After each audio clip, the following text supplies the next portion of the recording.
Good morning, everybody. Can everybody hear me and see my screen? We'll get through the tech stuff before we go. Looks good. I'm going to also, I think I'm going to hide my self view. There we go. And we're going to get started. So today we're going to talk about delivering that sort of what I call the luxury custom or couture window experience. Oops, let me get through here. And we're going to start off talking about some of the sort of bigger picture ideas. We're going to talk about where luxury is, what is it, who that client is. We all talk about how we want to move our business to, to the next level, or we're all, let's face it, we're all about high end. They're spending their design disposable dollars with us where they could maybe be using it for travel or a sofa or what have you. So we're all in that business. It's just how do we capture it as it's evolving and changing, particularly post-pandemic.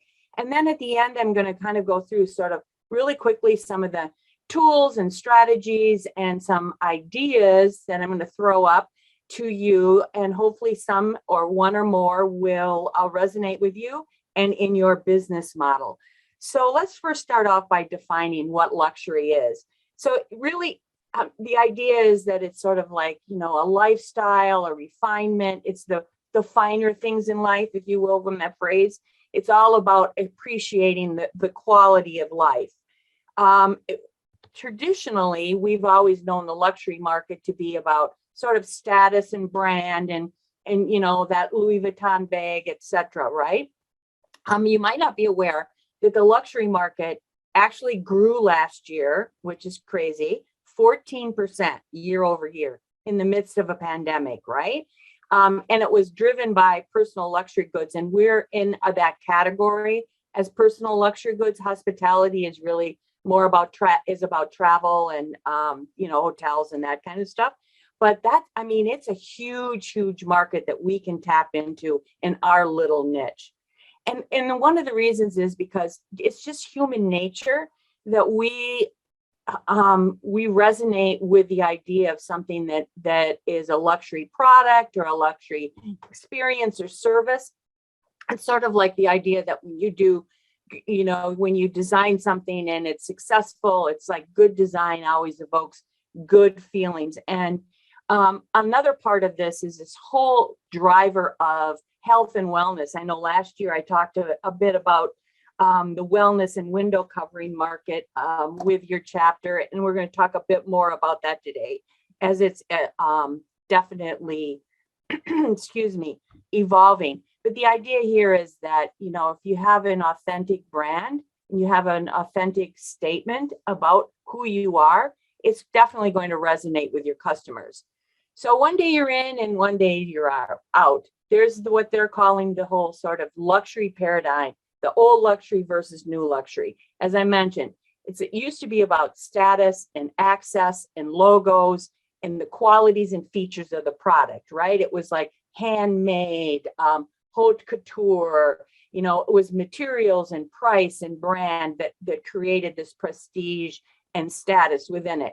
Today, it's really more about being consumer centric. And part of that has to do with this whole rise of personalization. And it's about how putting ourselves in the customer's place and deciding, what that point of view is. It's also about the focus of the experience of luxury. And then how do we embody that experience in those goods and services? And then, throw in the whole idea of social involvement, social media, think influencers. We haven't seen a lot of it in our niche. It's definitely in other product categories. For example, for those of you that go to High Point Market, that it's a designer driven market in the last 3 or 4 years. What's happening, it started a little bit last market, and I know we're going to see it in April, is they're bringing in influencer tours, which are basically bloggers and, individuals, right? They're not designers, but they have, influence in the social media channel, and they're bringing them into market, which was a two-trade market show. So be interesting how all that's going to play out. we're starting to see a bit of that happening in window coverings, right? So again, that whole luxury paradigm, I think it's important to note that it's about luxury goods as an investment versus own property. And what I mean by that is people that are buying art or Bitcoin or furniture or whatever it might be, antiques or right now, are doing it as an investment, okay, as a hedge against inflation and not and coming out of the stock market, which is also interesting, I think. Then there's the whole idea of it's not just about your brand and your logo, it's about what that backstory is. What's the process? Access now is tell me the design narrative, tell me what's going on and who made it and how it was made and what's the transparent supply chain, etc. And then it's also about a shopping mindset, changing from being this whole idea of conspicuous consumption, which has been traditionally, consumerism in America, to being a conscious consumer. And it's all being driven certainly by the pandemic and the shift to online. So let's talk a bit about that luxury reset and how it's been redefined. Well, as I mentioned, it's evolving in a lot of different ways. Luxury forecasters are telling us for 2022 and beyond, the whole concept is new frontiers. It's sort of a theme that keeps coming up, which really means nothing more than new revenue stream opportunities. It's also about, indirect competitors or disruptors coming in our industry. Think of it like Casper, who came into the mattress market and completely disrupted it, right? We're starting to see signs that that's happening in window coverings, whether it be the Lutrons of the world, some of the European brands, etc. So how we are evolving is through value. What does value mean? The whole idea of experience and what we call the phygital. Phygital is a term meaning, the blurring of boundaries between the physical, the store, the shop at home experience, if you will, and then the digital online virtual consult. Access, it's also about being more contextual. And then there's this whole idea of selective indulgence. And what I mean by that is, we can't do the whole thing because we can't travel, right? So we can selectively do, micro experiences or something that comes close to what we really would like to do. And we're becoming much more selective about it. So luxury has this whole new meaning of being sort of free, being able to do what you want, to step out, to travel again. We all know how we crave all that kind of thing, right? About being creative without being judged. The whole idea, this being driven by this is the idea of the age of the enlightened consumer, and certainly being driven by health and wellness, by being socially conscious, environmentally friendly, and all of that means top quality, custom, and customer service, which leads us to what we're calling that whole era of conscientious luxury. And it's basically that purchases are being made and based on what's individually important and how it works, and what the company that they're purchasing from, are they social responsible?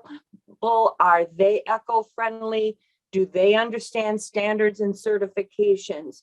Are they optimistic about the future, and are their values aligned with my values? So the consumer is looking at the fact that their priorities have shifted during the pandemic, and so their shopping behaviors have shifted during the pandemic. We'll talk more about that as we get into who that consumer is. But probably the biggest thing that's driving us in the high-end market is the idea of home has now become a commerce center. With the pandemic, we couldn't shop except for Target or Walmart or the grocery store, right?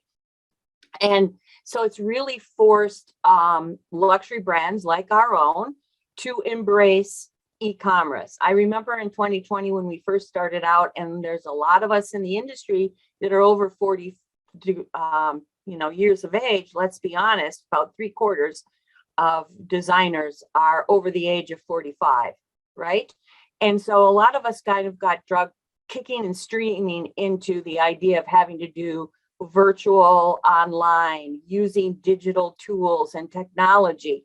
It was we were the mindset that we pulled our samples and we threw them in our van and we went to the person's home and then we shopped with them. And then we didn't even have, we hadn't even thought about the fact is like, oh, did we clean our samples? Do we have to wipe it down? Do we have hand sanitizer with us? What about masks? How are we going to work social distancing? How are we going to install all those kinds of things? So e-commerce has really become the leading channel of distribution. It's up by 30%. So that means that 30% of all luxury goods are being bought online. That's crazy. Look at in 2019, we were doing $51 billion in the home furnishing market. It grew online to $85 billion last year. So if you don't have an online presence, if you don't have it staked out your real estate, you are already behind the 8 ball on this. And we'll talk more about ways that we can get to that. So it's the idea that companies that are going to provide services and experiences to that luxury homeowner, which is our ideal client, is going to grow. But the only way we're going to grow is through e-commerce with this what we call this macro shift, right? It's about websites and mobile apps becoming the dominant sales channel. So there's really 3 paths, if you will, paths to purchase for the luxury consumer. It's in person. That's what we know traditionally. It's virtual, and then it's e-commerce. And so you have to sort of start it there at the beginning and say, okay, what does my purchase path look like in person? Can it be more convenient? Can it be more efficient? What does my purchase path to the consumer virtually look like? Do I offer complimentary discovery calls virtually? A lot of designers, by the way, that's how they're getting around the pricing conversation, is they're hooking up with Zoom and they're saying, I'm going to give you a 30-minute discovery call complimentary, but then you know what, if I come to your house, now I'm going to charge you. That's how they're getting around the whole free estimate, charging designers that charge for kitchen and bath design consultations, but maybe don't charge for window covering consultations. So look at that purchase path. And then the e-commerce. Do you have an e-commerce site on your website? Do you have a website? Are you on other platforms like Style Row, Side Door, etc., as a microsite, One Kings Lane, Etsy, Cherish? For those of you that are workrooms, I know probably the majority of you, have you done a sort of cursor search, if you will, in platforms like Etsy or Cherish, for Cherish, particularly for all that fabric that you have, bolts underneath the table? But you'll be surprised how many custom window treatments are being sold on Etsy. And it's kind of interesting. So take a look at that. So I think to be said here is the idea that if you consider yourself, which I would consider all of you, a luxury brand, we really always have this sort of much more intimate relationship with our customers, as this quote says, and we can't meet or talk or interact with them like we used to. So how are we going to reach them and create a path to purchase? So one of the ways is for those brands that are really dedicated to virtual experiences, as I just talked about.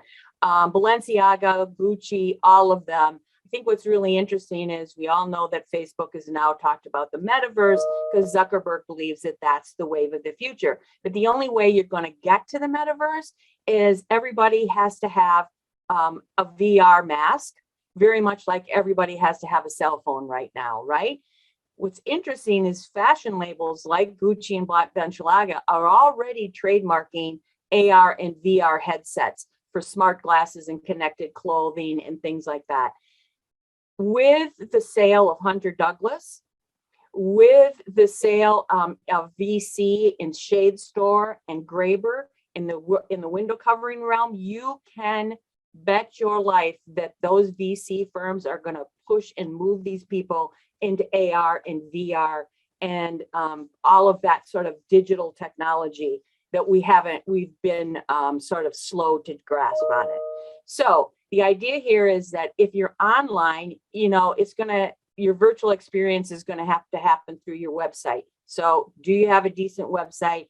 Is it navigable? Do you have an e-commerce portion to it, with Shopify or whatever? And then what are, as we move forward, the realm of VR experiences. Offline, it's about augmented reality, and I'm going to show you some of that's happening already. And it's about, delighting the customers, whether you're in store or in home. It's adding different virtual layers to it, right? Which brings us to the fact that what we're really doing these days is phygital design. The idea of engaging the customer. Things are really rapidly changing. We saw in 2020 a 10-year acceleration in e-commerce in just a matter of weeks, right? Wayfair literally became profitable because of it, right? The pandemic also changed how window covering professionals and designers were developing designs for their clients. Right now, 41% of all designers are designing virtually or remotely.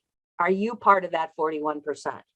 I think that's a really great question, because it's about survival of the fittest, right? And it's essential for us or any retail to find those essential value. And the best and easiest way is through e-commerce.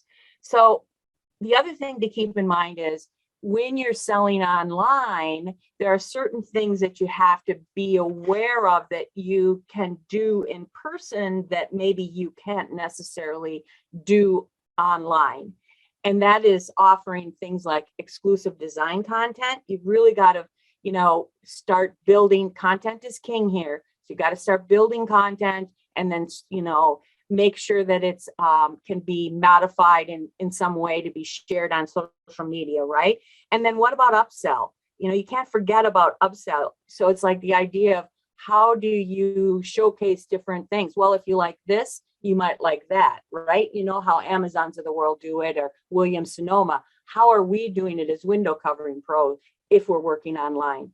A couple of websites, apps, VR, AR, that are really moving this forward. And part of it came out of the idea that Apple opened up their Apple Kit to developers. And now we're starting to see this influx of some really wonderful AR apps. IKEA Place is another one, is probably the granddaddy of them all. I love IKEA for all the things that they do. Literally, you can take a picture of your room and place the furniture in the room, right? And see what it's going to look like. Morpholio board.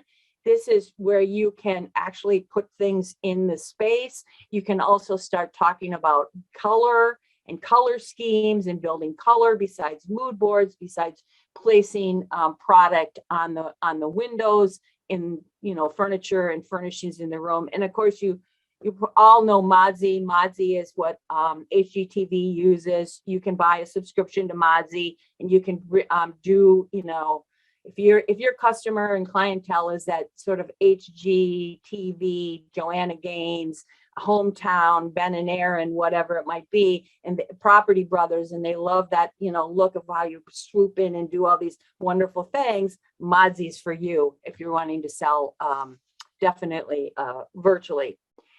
So the idea is lead with a strong digital preference or presence, because design is not an impulse buy, right? It's a big ticket investment. We might not see the client for 10 years, maybe 15 years. It also means that you've got to do a lot of research, a lot more research than maybe what we've done in the past. Are you doing an intake and a pre-qualify with that client to get to know what their needs are, what their pain points are, what their preferences are, wants are, all that kind of stuff. It's not just about taking a phone call and scheduling an appointment anymore and bringing a van full of books and running back and forth and bringing sample books. That doesn't work for the client anymore, because that's not how she's shopping anymore. It also means your website, as I've said, e-design, kick-ass presentations in person, social media presence, virtual tours, HD, 3D imaging, augmented reality, all that stuff. Because remember, you're competing with HGTV, Instagrammable interiors, stories and reels. And can I say one thing here?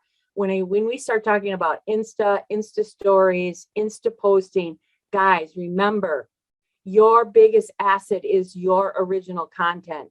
Please, please, please start watermarking your photos and your projects. I love seeing the stuff that's out there, but what happens is once it gets in the news feed, if you haven't marked it, even, and I'm talking about on the photo, yes, you can put it in a handle or in a hashtag in the comments, but what happens is that stuff gets swiped up, that gets owned by somebody, and all of a sudden you see some influencer or designer say, it's Blue Monday, and don't you just love this blue room? And it's your, your work, right?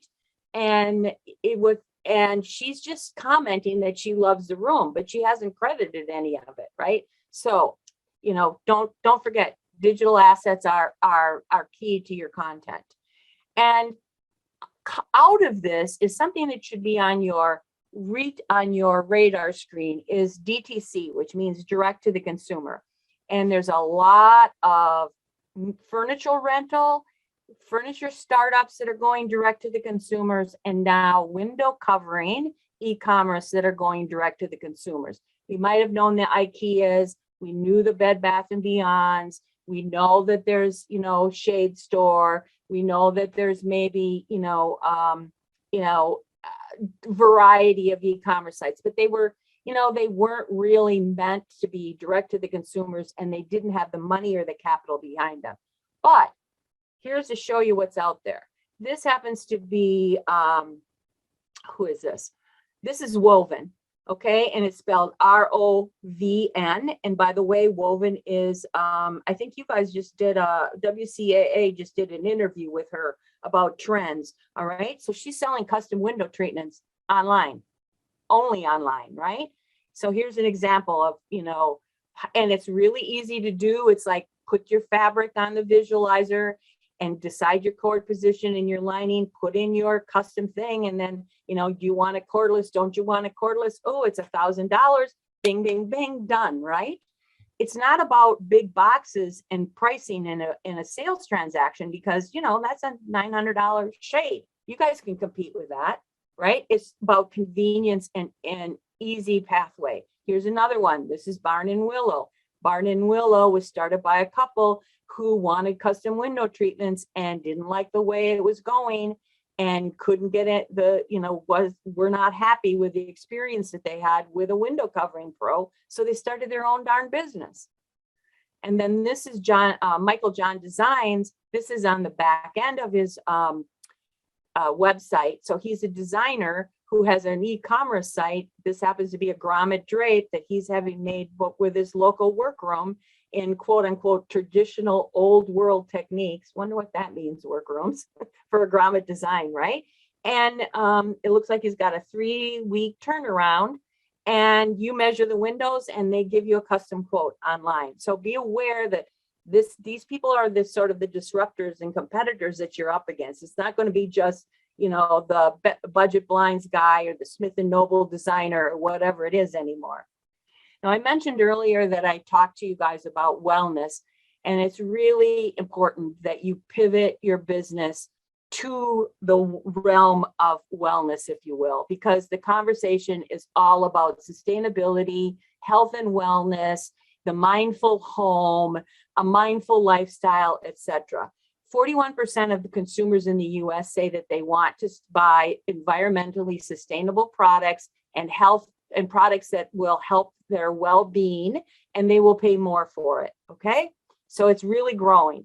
And so it's about the idea that you return to sort of the fundamentals, the universal values that are within health and wellness, and return to the idea of the imperfection, of the perfection of the imperfection of hand, and mastering and master craftsmen. All of you guys are master craftsmen. All of you guys are master artisans. Are you portraying your brand that way?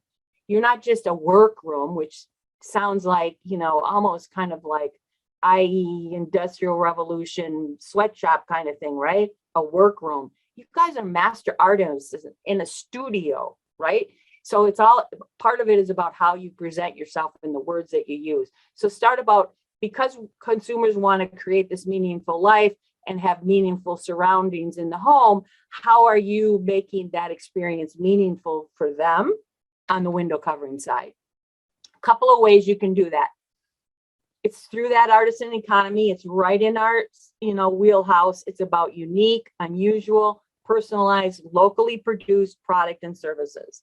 Okay. Maybe it's bringing that client or that designer, bringing her client into your workroom and showing her the process and showing her you sewing on her draperies, or one of you people sewing on your draperies, right? It's like giving her a peek to the process and giving her an experience other than being transactional. It's about finding those little underserved niche markets in window coverings. Vegan design, huge, huge, huge. I can't tell you how many people are talking about, I'm on the keto diet, or I'm doing this, or think about what Peloton was during the pandemic. Now vegan design. Well, vegan leather blinds are basically full leather mini blind or 2-inch blinds, right? Full leather, PVC is just another word for vegan design. And then the whole idea of biophilia, biomimicry, organic materials. This is where you have to understand where your materials are coming from, whether it's hard treatments or soft treatments. Are they OECOTEC? Are they Green Guard? What are those certifications and standards? And then building, from that, building that meaningful life. And again, if you look at it maybe from a room perspective, it's about what's happening to the home office, flexible spaces, multitasking rooms, peaceful sanctuaries, sleep, bedrooms. More and more on Facebook, I'm hearing everybody's designers coming in and saying, I'm doing a bedroom and my customer wants, room darkening. What do I do? How do I solve this window problem? Bedroom is definitely taking center stage. The other thing that I think is interesting, and I don't quite know where this leads us, but because of this wellness and sustainable trend, there's this whole idea of branded resale. So, it started in fashion with the Real, right? And now it's moved into One Kings Lane and what First Dibs and Poshmark and all of, we've had it in the auto industry as a certified pre-owned vehicle, right? Blah, blah, blah. For years, we buy a used car. I don't know that we ever thought we'd maybe be buying used window coverings, but who knows? The trend is definitely caught on. In vintage, gently used home furnishings and antiques are a huge, huge business. And so you're definitely going to see it in luxury. Williams Sonoma and RH have recognized this. I don't know if you're aware of it, but they're starting to sell antiques and vintage furniture now.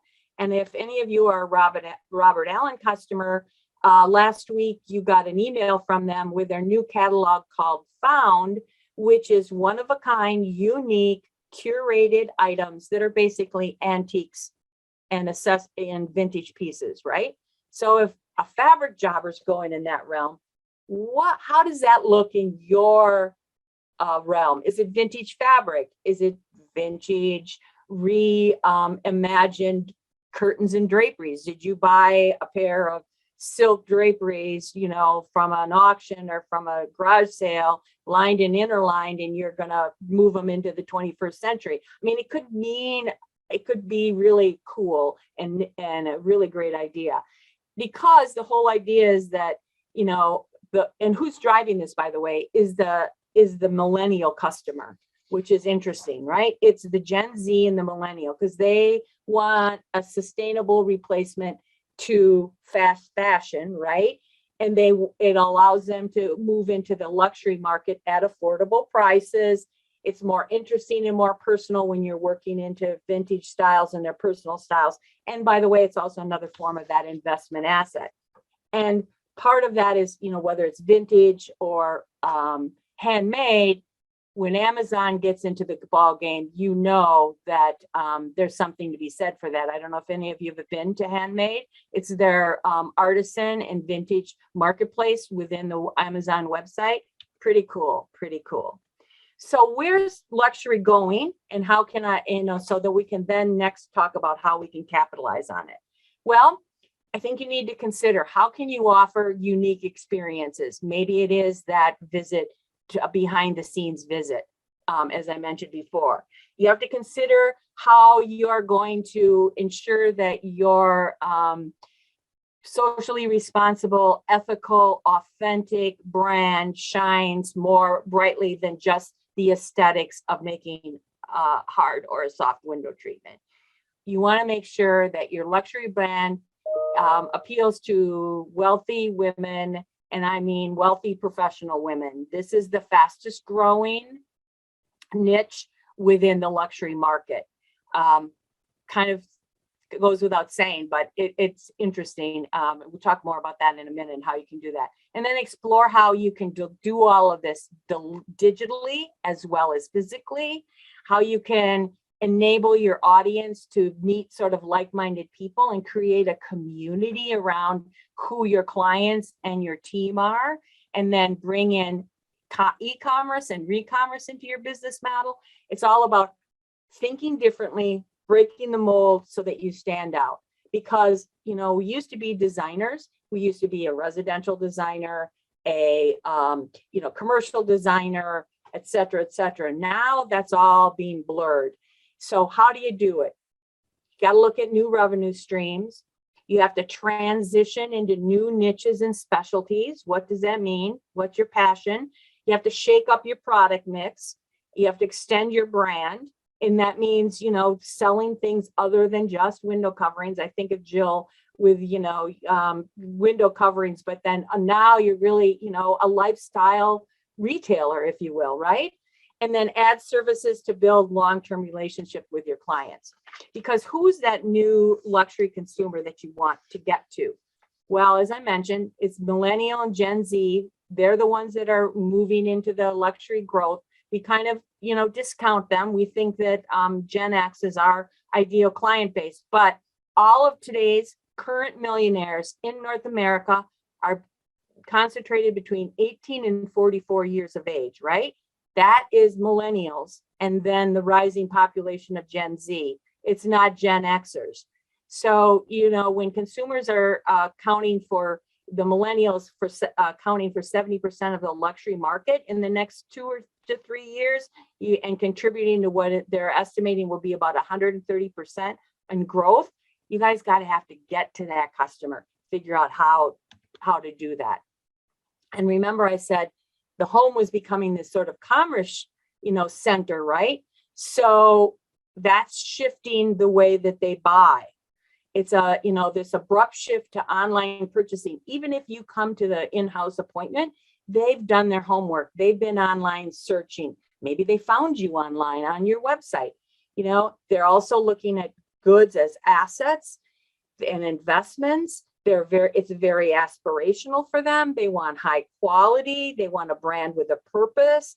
They want, they want meaningful products that resonate with their lifestyles. They just don't want to buy it because it's a brand or it's a Louis Vuitton bag that just got introduced, because it's all about their quest for deeper meaning. And through that are these dynamic changes that are happening to the consumer's value system, right? And it's then changing our industry dynamic. And one of the biggest macro shifts is the whole idea of personalization.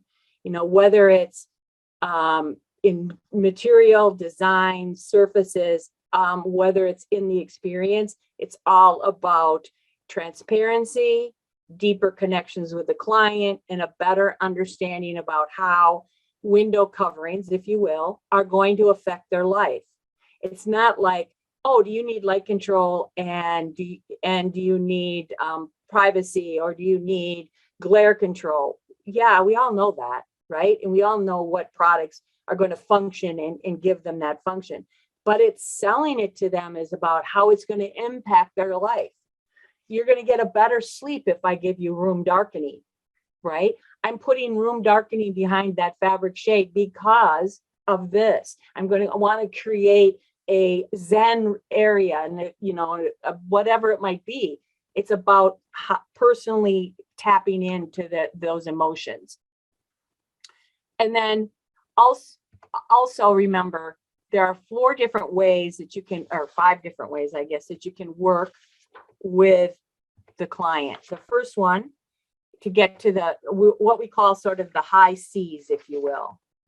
The first one is customer connection, then community care, and then consumption consequences, closet collectors, capacity to convert, and clean and clear. So briefly, their customer connection is that, customers will give you and give your brand a moment to try to connect with them, but they no longer want to hear, any kind of interruption or hyperbole.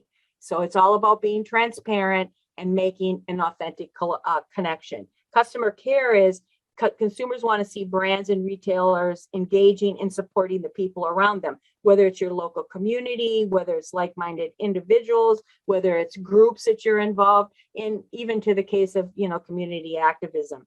That does resonate with some clients. Consumption consequences is that, what is the impact of this purchase going to be? Is it the closed loop? Is it part of the circular economy? Are you using recycled polyester in your fabrics? It has a certification guarantee. It hasn't, is there a human rights aspect to it if it's coming from China? All that kind of issues, right? Closet collectors are those, one of the things we had to do in the pandemic when shelves were empty is we had to stock up and be prepared to take fewer risks. And that is going to continue, even with the younger crowd.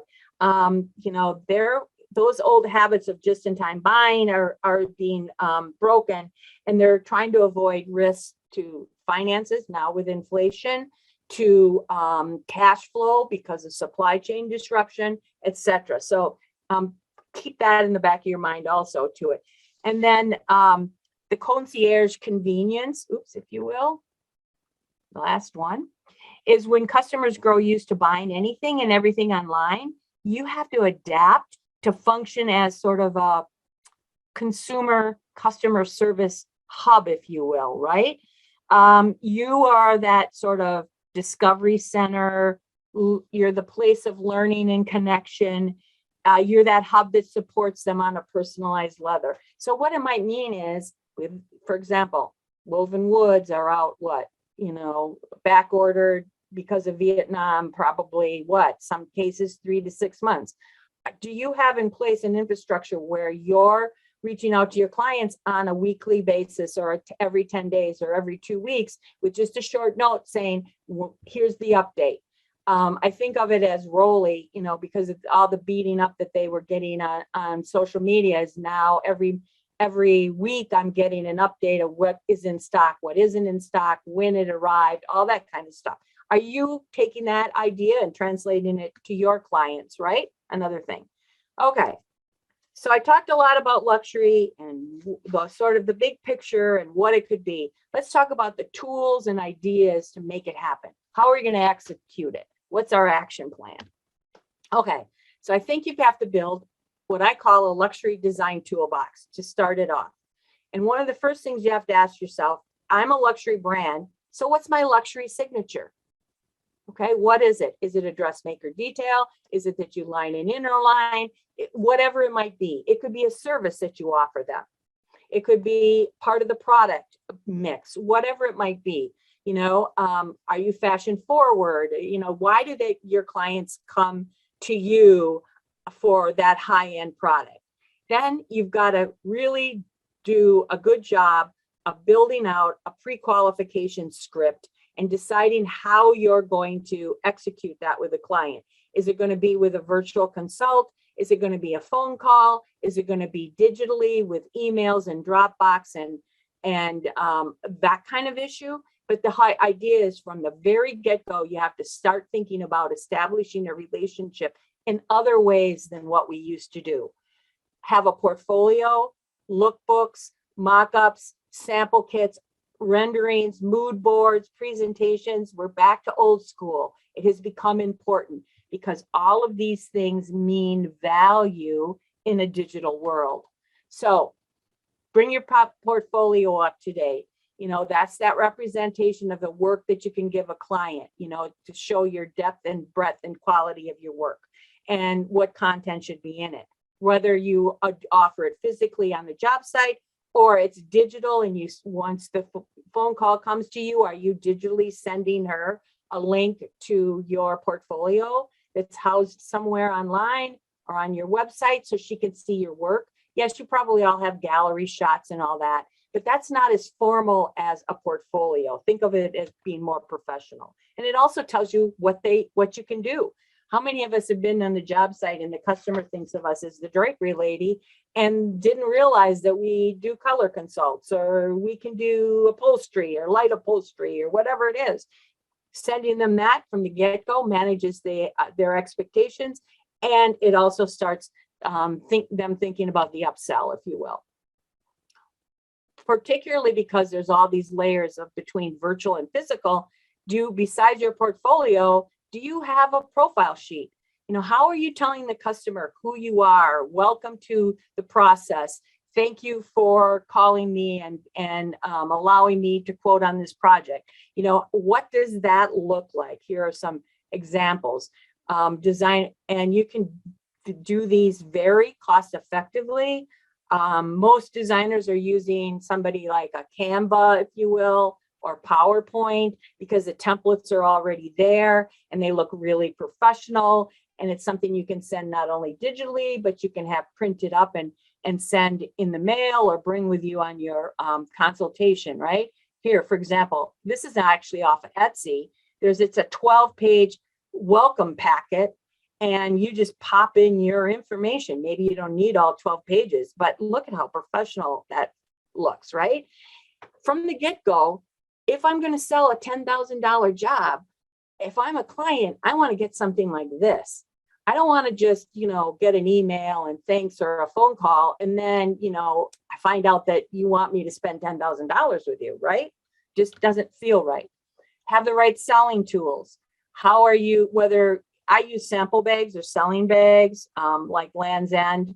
I have a kitchen bag, I have a decorative hardware bag, I have a dressmaker details bag, all those kinds of things that I can show, because I believe that visualization tools are key, particularly when you're selling custom window treatments.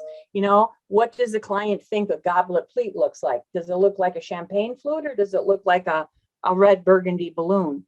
Right? When you said goblet, I mean, who knows what, until you can show it to her.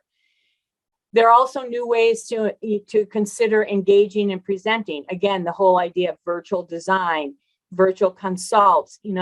Have you explored the idea of building out a virtual window covering design? I know some window covering pros that are getting $200 just to, look at pictures of somebody's windows and make product recommendations. The transaction, which is the sale of the product, is all separate. You just got $200 for your expertise, right? So this is something we forget a lot about. And then influencers in e-commerce products and services. Key here is the presentation. If you're going to sell high-end, you better have a high-end presentation. It's not about schlepping in 6 different sample books and opening it up and then handing her a quote and saying it's going to be blah, blah, blah, right? It has to be, at the very least, some sort of mood board presentation, invoice that has visuals on it, whatever it might be. Because even for $1,000, the customer is getting it online from the Amazons, the Wayfairs, the Restoration Hardwares, the Williams Sonomas, and she's going to expect it from you. Presentation trays are a really cool way to do looks, if you will. Maybe, you hadn't thought about these because, again, you're thinking you're not a full service interior designer. It's basically a lacquer tray of about $25 on Amazon, but look at how you can lay this out. It could be, especially for those of you that are working with other designers and you're only a component part, get those samples from her and build it out. Here, this is from Greg Moore. I thought this was really interesting. Customer couldn't visualize, so he literally put a scale drawing together to show her what it was going to look like on her tabletop, what her windows were going to look like in dimensions. Or this is actually Kinnison at one of our shows. They were showing all their new curtains in these little dioramas. Remember, I'm probably aging myself when we used to do dioramas. But even from a simple sample perspective, first of all, the two on the left are Cowan and Tout. That's why they have labels on them. What I would do is I would take those labels off and I would belly band, or I would create a belly band that had window dressings on it in my logo, right? And then I would band up the samples that I would be using to show the customer and lay that in a tray. Or at the very least, I love this idea of wrapping it up and putting it into a ring, showing the finish on the hardware, right? Something as simple as that, or here you've got Maura ties them up and puts a little note on them and where they're going to go and what they're going to be for. Again, taking off all those labels. Or this happens to be actually a fabric company. You might not be familiar with them, but they really have some really cool fabrics, Gumtree fabrics. But I love the idea of it's in a craft box and they're just all kind of tied up and you could do all these little things. During the pandemic, designers were like putting these presentations together, setting it on somebody's doorstep, doing a virtual consult and saying, don't open until the consult. And then the customer was like opening a package like it was at Christmas and getting, think about the wow factor and the surprise and delight. Why can't we continue that? I think that's an awesome idea. Don't forget about renderings. Right now, I was telling the gals ahead of everything is, I'm doing a museum and I'm working with the board of directors, and thank God for my renderer because it's keeping the client on track and making sure they understand what I'm talking about, because they don't understand the language in some cases, which is really interesting. I'm talking about, something and they're like, what's that about? So don't overlook. I mean, here, this happens to be, an example where it's the same window and 4 different options that you can give the client. So I know many of you are involved doing Minutes Matter, and props to you for that. This is 3Dream. And so 3Dream can take a CAD drawing or a SketchUp drawing. This is Dee Frazier, and it can turn it into an elevation like that. So this is her rendering that she showed the client, and that's the finished look. So I just think that it's pretty awesome when you can do that. And again, Minutes Matter allows you to do that. Okay, we talked about a welcome kit. And now a presentation. How are you presenting the invoice and the contract to the client and all the sales materials? Thought this was interesting. Again, Shutterfly, Moo, any of them, Vista, Insta, can all do prints for you. So this is a pocket folder for blooming interior designers, both front and back. And then this is the pocket. So she lists what she's on the left-hand side, what her services are, picture of who she is, and all her contact information. And this is what she presents to the client with her invoices and work orders and all that, whatever it might be that they have to sign, contracts, quotes, all that kind of stuff. Again, whether it's Etsy or Canva, you can find all kinds of customizable templates that you can download in Word, in PDFs, etc. And so it's about, it's also about mood boards, right? And creating mood boards, something maybe we haven't done before. Here are 2 examples: Creative Window Designs and then Smithland Custom Interiors. Again, by the way, do you not love this barn hardware? Loving, loving, loving, for those of you that are in, shiplap Joanna Gaines country, right? I think that that's really, really cool. I also love this chrome bracket on this roller shade. So there are new decorative end brackets that are coming out. If you're thinking about doing presentations and conversations virtually, don't overlook otter.ai. It's artificial intelligence. And really what it is it transcribes all of your meetings, ladies, that are done virtually into using speech recognition. It'll put it into a transcript form. So you have a meeting, you have a conversation with the client, and that you're working through Otter, and then it will send you a transcript of that 30-minute discovery meeting, and you get to see in writing, what her colors are, whatever the questions are that you asked her, right? And not forget something or have to go back and listen to a recording. Genius. An installation letter, again, customer service and profession or a luxury experience goes all the way through. It's like, talent, scheduling, an installation. It's providing an owner's manual at the end for the client. It's about using whatever visualization tools are available. Graber has a visualizer, Rolly has a visualizer for some of their products. Horizons has sort of an app, but visualizer. Shays by Matisse has a visualizer app now using augmented reality. I think in the next 8 months, you're going to see more and more visualizers coming out. I think Hunter has one too. I don't want to lose them.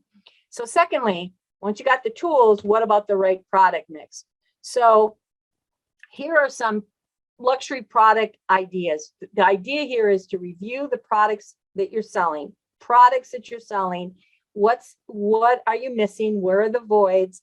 What do you need to put away? Vertical blinds maybe, right? Though they're starting to come back up on the trend curve.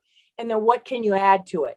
Do you add outdoor, motorization, soft commercial? What about boutique, luxury, designer, trend looks, right? Remember, trend will never be your best seller, right? Trend products will never be your best sellers. It will drive your best sellers.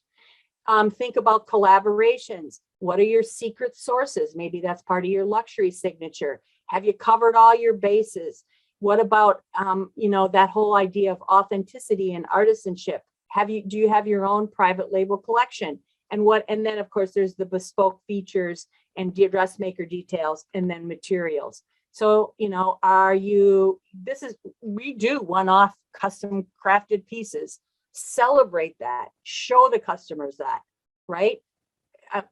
Again, this wouldn't maybe be your best seller, but it's going to draw the client in. I already said, don't overlook the luxury ready-made market. Right now, Fabricat, Cashmere, RM Coco, they all have ready-made linen programs, right? But here's a list of sort of the heavy hitters in ready-mades. Most of these people do not show at IWCE. They're all showing at High Point, Atlanta Market, at Dallas Market. They're in the home furnishings market. Here's some boutique players. A couple of my favorites are Creative Threads, Decor 55. Our MD is another one. We were all familiar probably with her. Amity Home, Wildcat Territory. Look into some of these, again, quote unquote, secret service. And it's not only about selling ready-mades for those second rooms, second homes, down and dirty, quick and easy. It's also about customizing them too, right? Get that linen panel and put that, $35 a yard custom Brimar tape on the leading edge, right? They're done deal within her budget. Here's some examples. These are Creative Threads. These are ready-mades, ladies. And again, you can get those tall ones.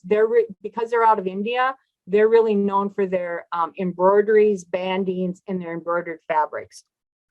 RT Dressings is down in the South. Decor 55's in Atlanta. Love, love, love their stuff. They have a huge selection. They do bedding, they do outdoor, they do many options in headings, Eastern accents, MD, they're out of Atlanta, Deepa and Jenny.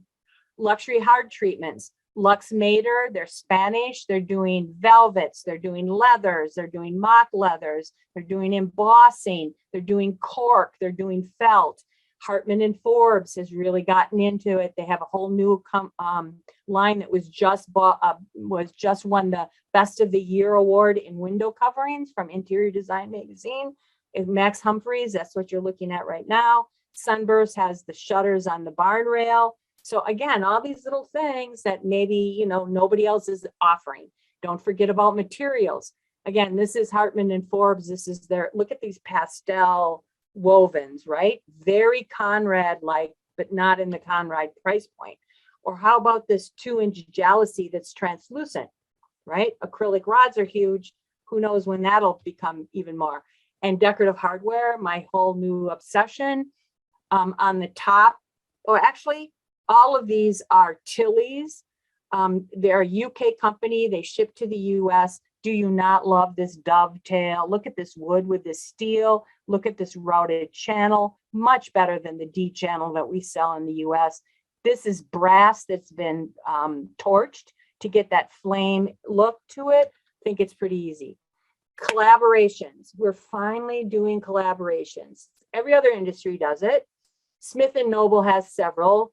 Most known is Scott Living, the Property Brothers. And then there's Shade Store. Of course, Martin Lawrence Bullard just did his Shade Store. But the Novogratz and are another designer that's with the Shade Store. They're definitely leading the way. And then on the right is Holland and Sherry, a very high-end luxury fabric jobber that is now available at the Shade Store. So who can you collaborate with? Think about that, right? West Elm, they're with Design Text and doing this whole soft commercial Krypton sustainable line with Design Text, right? So here are some secret sources that you might want to think about with collaborations or for product mixes. In hardware, I highly recommend you looking at Tilly's, Bradley Collection, Walcott House. Gretchen Everett does an acrylic line. Jonathan Browning is a lighting designer in San Francisco that does a decorative hardware line, as is Louise Gascal is in North Carolina. Fabrics, Sandra Jordan, alpacas and wool. Molly Sook, hand blocks. Rebecca Hallgren just won Best of the Year in fabrics for interior design. Sun Decor in the Northeast. I love me some Pierre Frey. Romo, Sarah Van Dries, she's doing handprints. Riley and Crew, it's more of they're actually a juvenile and kids manufacturer that's now gotten into the fabric business. Shades by Matisse, they're in the Northeast in Chicago. Nature Decor is German. Hartman and Forbes. Fabric Tech is on the West Coast. Pro Design, some of you might know some of these, but again, some great sources, right? Here's an example. We don't think of Tebow, but they have a really beautiful fabric line, and now they are building a substantial trim line. They're going to be the next, they're definitely going to be the next Brimar. Molly Sook.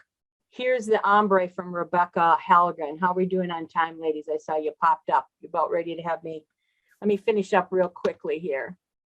That's Sarah Van Ness. Couture features. You know, I don't want to spend a lot of time on that because we all know that that's part of it, right?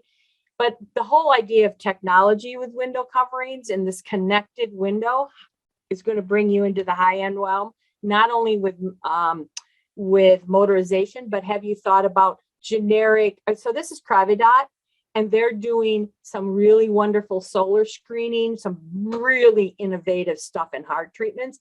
Again, not everybody's showing this stuff. And their price point isn't any different than an Inserol or a Draper, right? This is Bulkheister, all right? I love, remember the old suspensions for those of us that have been around? So top down, bottom up. So if you know in Canada, top down, bottom up is basically going by the wayside. Next month, there's a whole new consumer product safety cordless a mandate going into Canada, and we probably aren't going to be far behind. We'll probably adopt some of that stuff out of it. So here, this is a tension wire system that moves the headrail up and down that allows for a top down, bottom up without a cord, which is pretty cool. So again, you can see how it's literally moves up and down.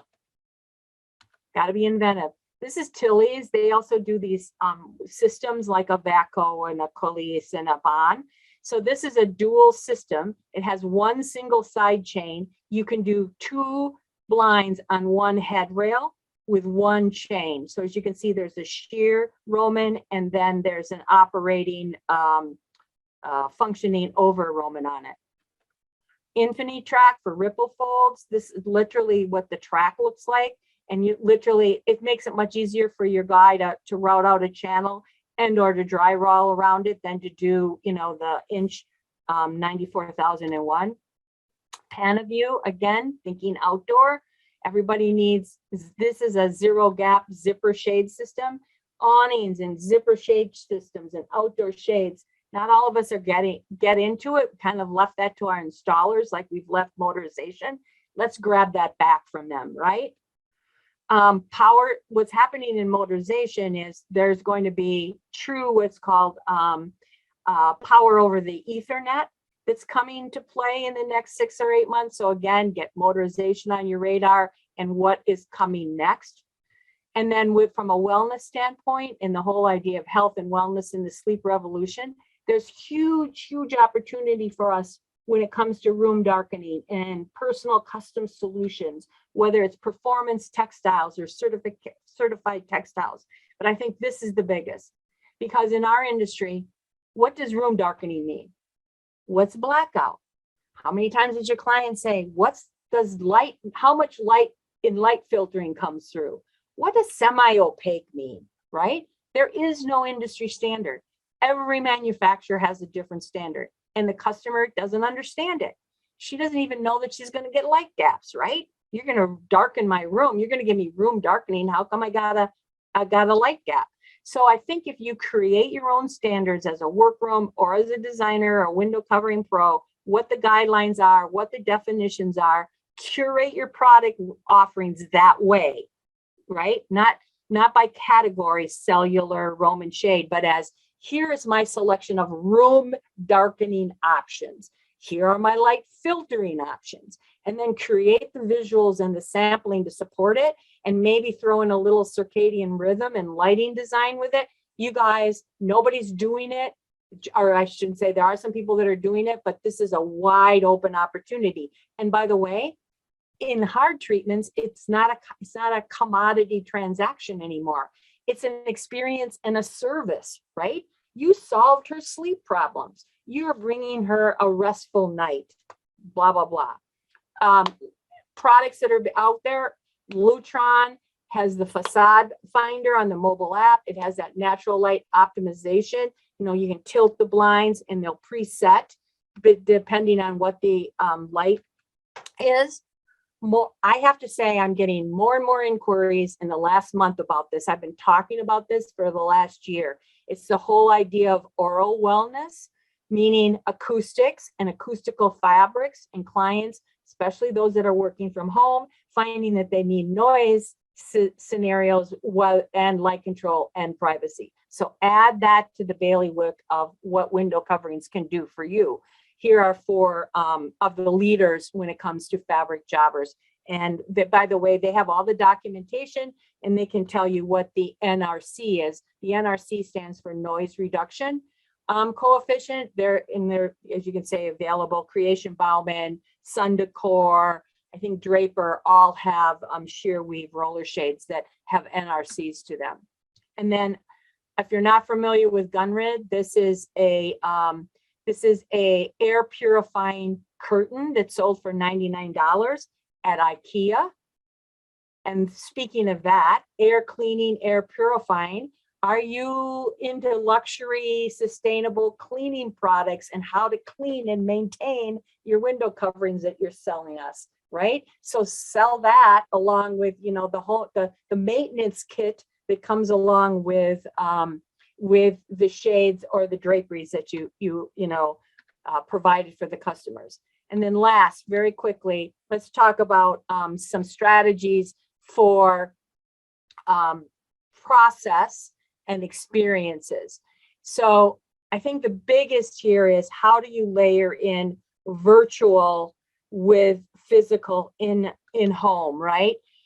So maybe part of it is rethinking how you inform your clients. How do you tell them what the process is, the new tools, the new products, the supply chain, all of that. It's the idea of being more transparent, but then having a formal infrastructure that communicates that to the client. It's about communicating custom.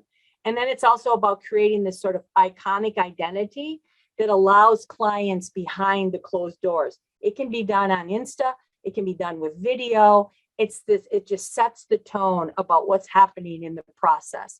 And don't reinvent the wheel. Look at how some other luxury brands are doing it, particularly with video. In regards to revenue streams, look at webinars and virtual consults and e-designs and some of the platforms that are out there, right? So for example, here's an e-design. She's getting asking one single design question, $49. A 30-minute video consult is $189, one-time fee. That's not selling anything to her, right? There's money to be had in this in the window covering market. Look at platforms like Apricot or Expert or Tell Design Pro. Nikki Chu has one of those out there right now. If you're looking to sort of monetize your passion and your expertise. So, I mean, there are well-known celebrity designers on the Expert, right, that are getting $750 an hour to do a virtual consult. So you can't do high-end design online. Well, the Expert, which was formed by two guys who are tech guys, but were trying to decorate their home and not being able to do it in a tech-friendly way. And I mean, as you can see, look at all these people that are, part of it. You can sign up as an expert. Kelly Wurtzler. The whole idea here is that you are in a position to reinvent yourself with the future of the window covering industries and diversify your revenue stream. Do it with your expertise, add different product lines, add new, do a book, do a video, do fabrics, do a curated collection, because if you own your content, it's your most valuable asset. Think about designing for consumers, or other designers. It could be B2B, it could be B2C, it can be a virtual creative party, it can be a lot of different things. Because this is just for KBIS started yesterday. And this is a National Kitchen and Bath Association. This is their most recent poll. Basically, all design projects in the future are going to be a mix of in-person meetings, video calls, and mailing samples directly to the client. Okay, so how do you incorporate that into your business model? That's what I sort of, whether it's virtual consults or, and it's been happening. Burrow House, Burrow House, you can get a 15-minute virtual consult from them if you pay from them. And you can then shop online on their website and choose an appointment right off their website. Kind of cool. Virtual viewings, using something like Matterport, you can do virtual tours of a space. You can go to a showroom and do a virtual showroom saying, here, I was just in the showroom. Let me show you some fabrics, blah, blah, blah. Guided virtual experiences, again, whether it's travel, whether it's something that's tied into, anybody going to IWCE, walk the aisles of IWCE and show your editors pics of new and innovative product that you just saw and turn that into content, right? And then it's also about different ways to translate your services digitally into digital offerings. For example, these are designers that are doing like, tablescapes and bringing a chef in to cook, or, and then talking about what you need, what kind of window coverings you need in a master class in window coverings in your kitchen or whatever. There's lots of different ways that you could bring, talk about sleep and bedding and window coverings and do it in a fun and interesting way. Showroom services, again, virtual showrooms, but I think this is really cool. This is going to happen in our industry. So there are different types of showrooms popping up, particularly with the pandemic and the downfall of trade shows and design centers. There's mobile, there's community driven, there's lifestyle or living showrooms, and then there's virtual showrooms. We know the virtual showroom kind of thing. Kravet has just gone into a collaboration with Maker and Sons, and these are their mobile showrooms that do different looks, and they drive around and you can stop and get in and shop. As you can see, here's all their sample books and all their fun things over here on the side. They outfitted all these vans and they're in the Northeast. Or Zanata, this is an Italian company, and they wanted a showroom, so what they did is they took a condo apartment, rents went way down, right, in New York City, and they outfitted it with all their stuff. And so you can go in and you can shop in the condo and you can see it in a living, breathing showroom, if you will. And then if you don't know Outer is an outdoor furniture company that is community driven. So you can sign up to be a host they will send you their outdoor patio furniture. Anybody have a deck or a patio that you need to outfit? And then you agree that if a customer wants to see the furniture, that you'll show it to them and let them sit on it and etc. right? In your area. So they're building all these little communities. So you don't have to go to a design center. You don't have to go to High Point to see what their outdoor furniture looks like. I think it's crazy amazing. As far as other opportunities, have you thought about introducing indoor air quality to your clients and teaching them how to mitigate the risk and doing air quality control assessments or energy efficiency assessments? Buy yourself a thermal camera and take a picture of their windows and give them an energy efficiency assessment as part of it, and then charge them more for it, right? From sustainability, who's doing an amazing job, and don't reinvent the wheel. Do this yourselves. Create your own curated collection. Again, you guys have it all in your books. It's packaging it differently. And this is Shade Store, and they did it by room. And as you can see, it's marketing genius because it's talking basically about a cellular shade, but it's talking about making memories. Don't worry about the cleanup. Okay. That resonates with the luxury clientele versus, you know what, you need solar skiing because it's a 3% is going to hold, do this or that or whatever. And it's washable. And then notice here are all their certifications and standards. So they did it for the bedroom. They did it by the work space. They did it by the bathroom. And then they basically took all of their existing samples. They repackaged them in a little box. They call it the refresh collection, and they send out the sample kit to you. So it's private label. You guys do the same thing. You aren't shopping brand. Are you guys ready to curate your own collection, right?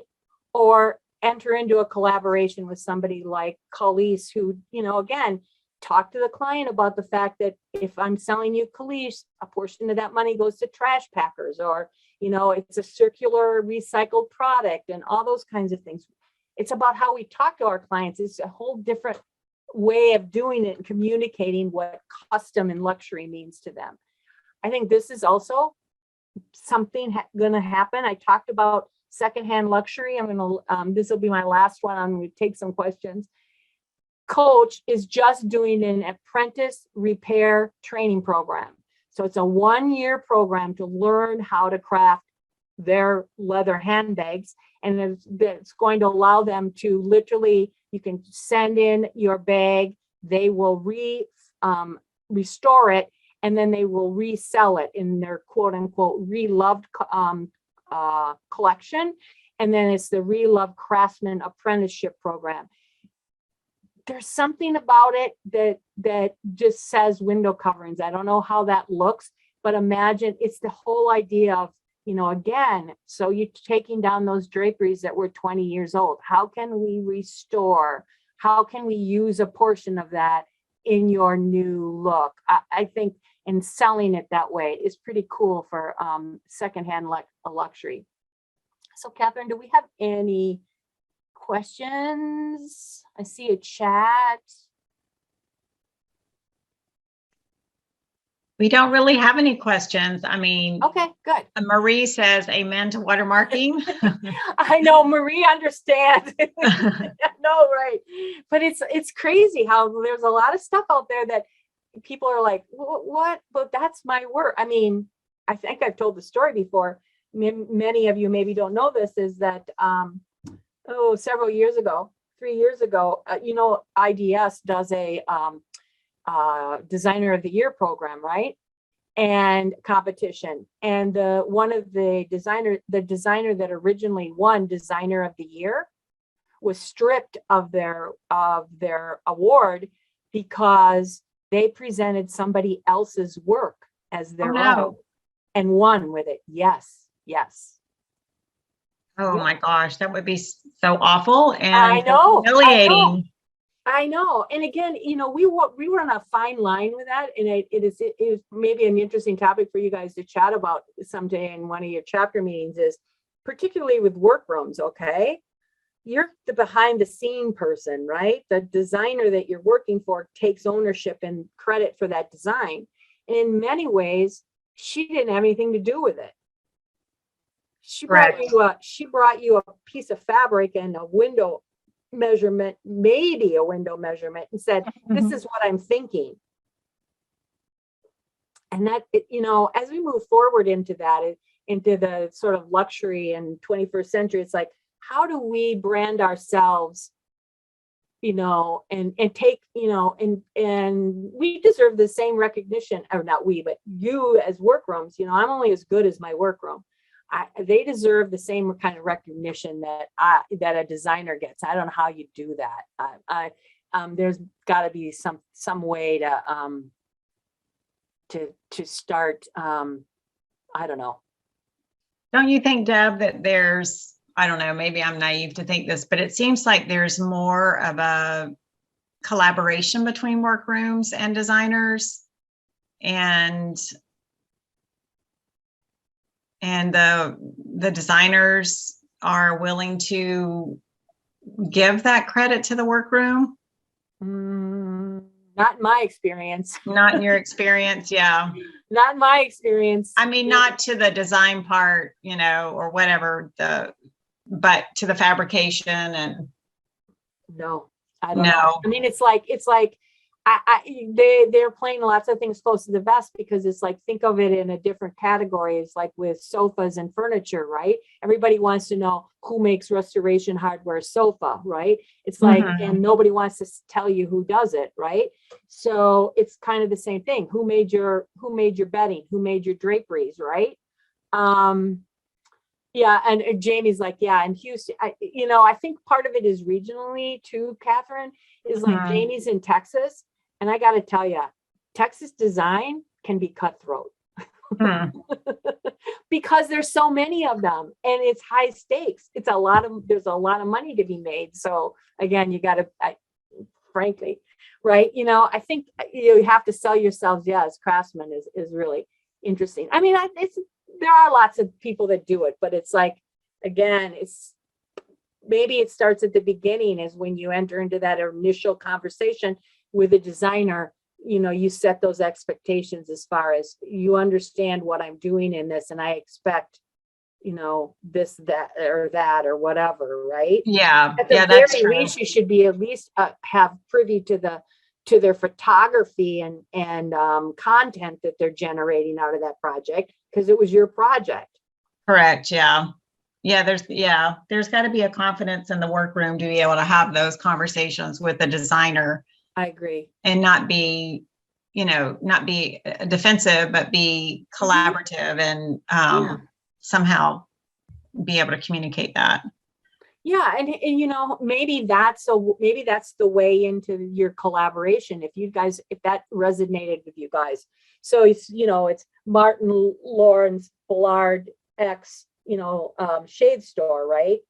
So maybe it's working with one of your designers, and X, Catherine Dillon, X, whatever the designer's name is, and you guys curate a collection together, right? And she's presenting it and you're fabricating it, and there's little tweaks to it and all that kind of stuff. Maybe that's a way to kind of start with it. I don't know.